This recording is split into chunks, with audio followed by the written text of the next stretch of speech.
Forgot to get a video when I finished the other day. Got a gable up, got a lot of the rest of the 9-inch lintels on, and a couple of little bits built up the soffit. So here's some of the stuff I did today.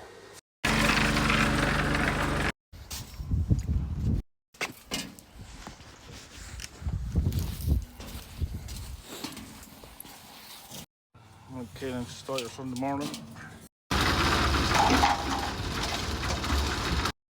People are asking about these batteries, if they're good for the saw.